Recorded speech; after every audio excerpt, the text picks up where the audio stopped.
Hey guys, welcome to Jack's Beautiful You. My name is Jackie, and on this channel, we mostly talk about perfumes. Welcome or welcome back. And today I am super excited because today we are going to be talking about my top 5 designer fragrances in my collection. So I already did my niche one. If you missed that, go check it out. But this is going to be all about designer perfumes, and these are my favorites in my collection. So I've told you guys before, I'm doing a top 5 series in case you don't know. This is my way of going through and figuring out my top 5 in certain categories. And then when I'm done, if there are fragrances that didn't make the top 5, they might be leaving my collection because I just want a collection of loves. If you're interested in seeing what my top 5 designer perfumes are, then just keep on watching. Okay, so this video is a little unique because I do have 2 honorable mentions. And the reason why I did that is because some people consider this house niche and some people consider it designer. So I consider it designer because for me, a niche house is a house that only makes perfumes. So it's not about how expensive it is. It's not about the quality of the perfumes. It's about whether or not it's truly a niche for you. If perfume is actually your niche. And, some people disagree with that. Some people think that the House of Guerlain is the house that I'm talking about. I've had comments from people saying that the House of Guerlain is niche, and I've had comments from people saying the House of Guerlain is designer. I don't really care. Like, out of all the things in the world that I care about, that is really, really down on the totem pole for me. So, but I did recognize that some people do consider this house niche. And so I didn't want to have 2 fragrances from the House of Guerlain in my top 5. And then people who consider it niche would be disappointed because there's 2 in their mind. There's 2 niche perfumes in my top 5 designer video. That was a tongue twister. You know what I'm trying to say. So I'm just going to put them as honorable mentions, and whether or not you think they're niche or designer, it's fine. It's fine. We can agree to disagree. Just relax and sit back and enjoy the video. The first one is by the House of Guerlain, and this is Mon Guerlain Intense. And this fragrance is one that started or helped to start my love affair with perfumes. I remember smelling this perfume for the first time before I really had smelled too many others and just being like blown away, just absolutely blown away by this fragrance. And I remember thinking, what is this? This is so amazing. And to this day, this still is one of my all-time favorite date night fragrances. It's very, very mature, but not in a old way. You don't smell like your vintage. It doesn't smell like a vintage perfume, not to me anyway. It just smells very, very mature, very classy, but in a sexy way because of the patchouli and the licorice that's in the base in here. There's tons and tons of vanilla in this fragrance as well, which I love because it helps to sweeten it up.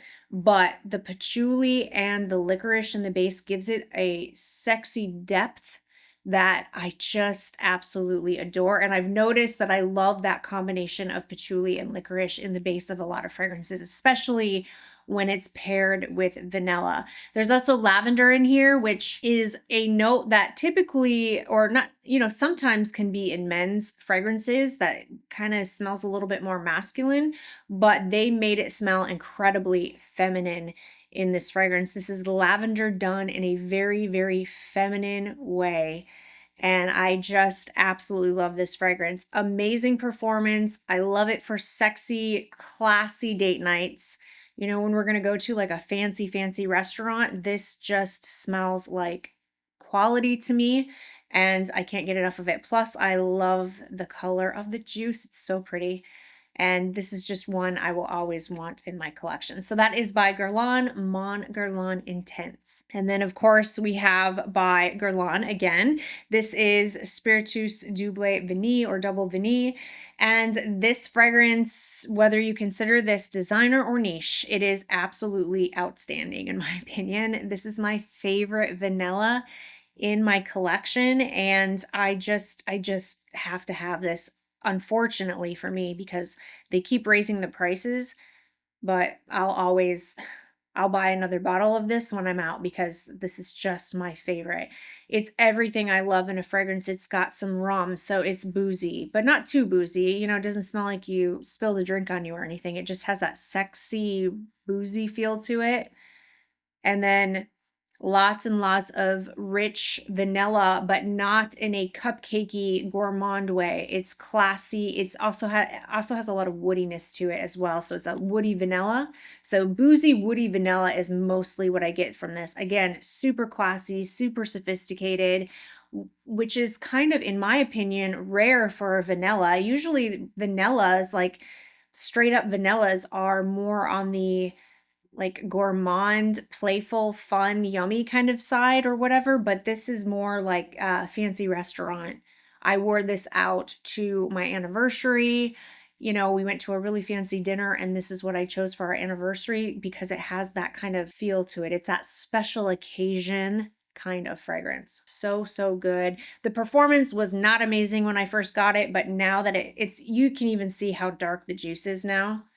And the performance has definitely gotten better for sure. It's never going to be a perfume that fills up a room, but I can smell it on me throughout the entire evening. And I was getting wafts of it at dinner and I was just feeling it, just absolutely feeling it. So this is by Guerlain Spiritueuse Double Vanille. All right, those are the honorable mentions. Let's get into the top 5 designer fragrances.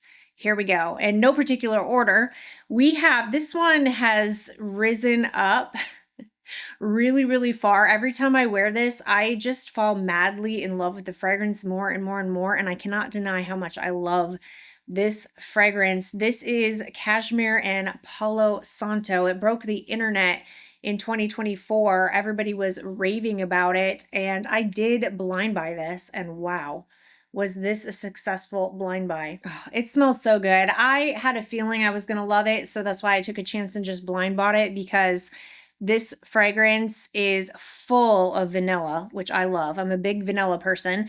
And it's also full of Palo Santo, and I love Palo Santo. But Palo Santo can be done in different ways, in my opinion. Sometimes it can be more on the smokier side, which isn't my favorite. I like when Palo Santo is done in a way where it smells woody, but it smells more like warm wood, not burning wood. If the only example I can really think of to explain it is if you've ever sat in a, what everybody calls a sauna, unless you're from, I'm from the Upper Peninsula of Michigan, so we called it a sauna. So anyway, sauna, whatever, you know what I'm talking about. If you sit in one of those and you can smell like the wood heating up, you know, there's steam coming up and you can smell that woody, hot wood is what I call it. That's what I get in here, but it's not over the top. To me, the Palo Santo is smooth in here. It smells like warm wood with tons and tons of vanilla. There's peach in here, which I do pick up on, and that scared me because peach does not always work out for me. But the peach in here, to my nose, smells natural. It doesn't smell like peach pie. It doesn't smell like peach candy. It smells like an actual natural peach, and I like that a lot. I don't like sweet, artificial candy-like peach fragrances. I don't know what it is about that, but that's just not my favorite. But the peach that's in here is done the way I personally like it, and I just absolutely love this fragrance. I get amazing performance out of it. It lasts all day. It is so enjoyable. And yeah, I just think this is so good. To me, this is like niche quality. And what I mean by that, I'm not saying that niche is always better, because that's not the case, but I just mean like this smells like an uber expensive perfume to me. You know what I mean? Like if they were to package this in a niche bottle and charge $300 for it, I would pay for that because I think this is so good. That's all I mean by it. I don't mean niche is better. You know what I'm saying? You know what I'm saying? I love designer perfumes. So this is definitely one of them. If you have not tried it, check it out. I think it's fantastic. It's very ambery, warm. I'm a huge fan of amber. So if you like ambery, warm, woody vanillas with a little bit of a peach in the opening, You will not be disappointed. It's so good. This is Cashmere and Palo Santo by Donna Karan. All right, up next, no one's going to be surprised by this probably. You probably already know. I talk about this all the time. This is by Montblanc and this is Signature. This is my Clementine. And yeah, Clementine is one of my favorite parts of this fragrance. It's not orange. It's an orangey smell, but it has like this sweet juiciness to it that just, oh my gosh, I cannot get enough of it. It's so good. So bright and happy and juicy sweet. My son calls juicy sweet. Our leaves, they got your fish, so juicy sweet. And then there's magnolia and peony in here, which I do get a ton of the peony. I love peony in fragrances. That's such a beautiful flower. And then I get a ton of the muskiness in here. There's a lot of vanilla in here too, but the vanilla is definitely there and it lends to the sweetness of the fragrance, but the texture of this fragrance, I get more of that musky texture. I get more of a fluffy cloud-like texture. And I absolutely love it. I consider this more of a musk fragrance than a vanilla fragrance. I think some people might consider this more vanilla. Some people get like a creamy vanilla base to the fragrance, where I get more of a fluffy musk to the fragrance. It feels like a fluffy cloud around me, and I get really good performance. It's super affordable, and I absolutely adore it. I think it's so good. It's like a clean, warm, sweet musk. It makes me so happy. I love it. So yeah, if you're looking for a fragrance that will not break the bank but smells amazing, this is it. This is Montblanc Signature. All right, up next, we have another musky fragrance that I talk about a lot. This is Musc Noir Rose for Her by Narciso Rodriguez. I could not leave this out of my top 5 because I'm pretty much addicted to this fragrance. I'm not even going to take the cap off and smell it because I get obsessed with it and I just want to keep sniffing it. You know what I mean? Like I can't stop smelling this fragrance. It's that addictive to me. And there's just something, it's the musk. It's the musk in here. It's so good. It's so addicting. It's absolutely just, it feels like a narcotic.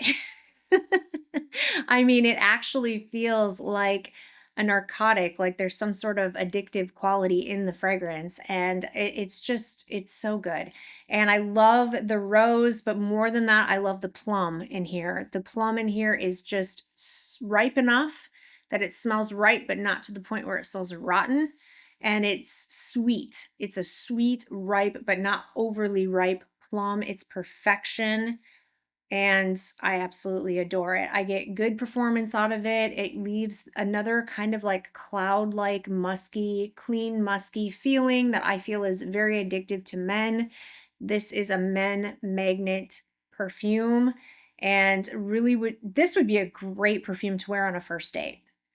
If you're going out on a first date and you want him to be like obsessed with you, then you need to wear this fragrance, okay? Because he will not be able to stop sniffing you. And at least if I were a guy, I wouldn't be able to stop sniffing you, okay? See, I took the cap off.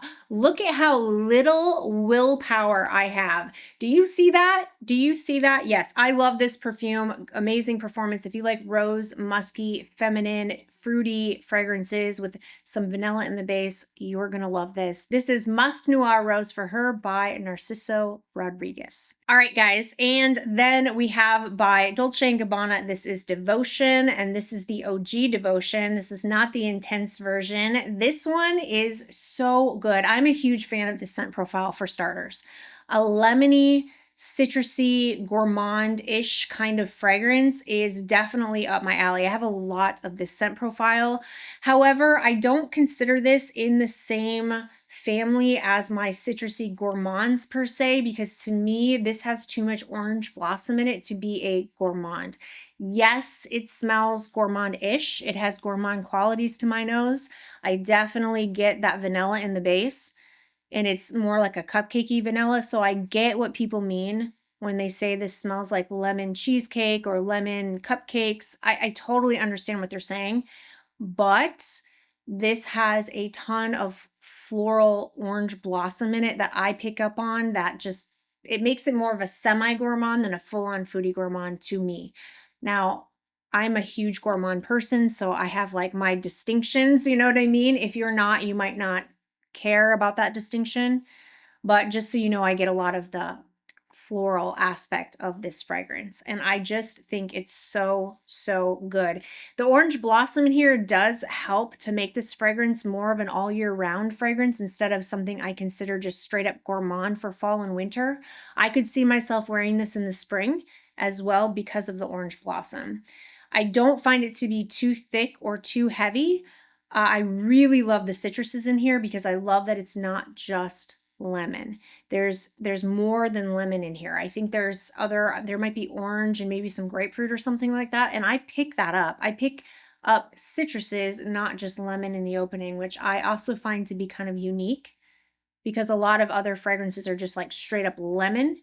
And this is not just straight up lemon. It's really, really well done in my opinion, but it's very sweet and it's very polarizing. Not everybody likes the zinginess to this fragrance. I mean, those citruses are like boom in your face in the in the opening. So if you're not into like that zingy, zesty kind of opening, you might not like this. But if you're like me and you love that, you're gonna like this. So yeah, really love this fragrance. Get really good performance out of it, and I think it's just it's so enjoyable to wear in my opinion. All right, guys, and last but definitely not least is by Viktor and Rolf, and this is Flower Bomb Nectar. This fragrance is so sexy. This is sex appeal to the nth degree. I mean, this is just absolutely feminine, sweet, but it's also unique. This is a unique designer fragrance. I honestly have never smelled anything quite like it, and it's all because it has gunpowder in the fragrance, which I'm sure there are other fragrances that have gunpowder in it, but I don't know of any.